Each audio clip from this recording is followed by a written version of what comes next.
আপনারা নিশ্চয়ই লক্ষ্য করেছেন যে আমাদের দেশে যখন যে দল ক্ষমতায় থাকে সেই দলের সভা সমাবেশ মিছিল মিটিংয়ে বিপুল লোক সমাগম ঘটে এবং সেই দলের প্রতি মানুষের আকুণ্ঠ সমর্থন থাকে।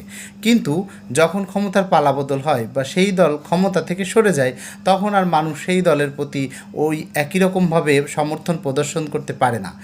এর কারণ হলো আমাদের দেশের মানুষরা মূলত রাজনৈতিক প্রজ্ঞা বা রাজনৈতিক সচেতনতা বোধ থেকে যে এই যে ক্ষমতাশীল দলকে সাপোর্ট করে এমনটা নয়, বরং আমাদের দেশের মানুষরা সারা জীবনই বিভিন্ন রকমভাবে অবহেলিত, বঞ্চিত, কম মর্যাদা পেয়ে থাকে আমাদের রাষ্ট্র ব্যবস্থার কারণে।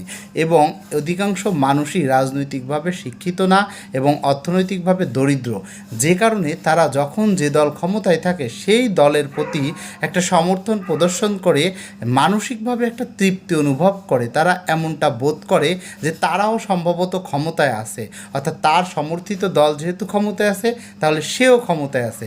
এই মানসিক তৃপ্তি থেকেই মূলত মানুষ এই ধরনের সভা সমাবেশ বা রাজনৈতিক কর্মসূচিতে অংশগ্রহণ করে থাকে। ধন্যবাদ সবাইকে। সবাই রাজনীতি সম্পর্কে জানুন, রাজনৈতিক জ্ঞান অর্জন করুন এবং রাষ্ট্র গঠনে অংশগ্রহণ করুন।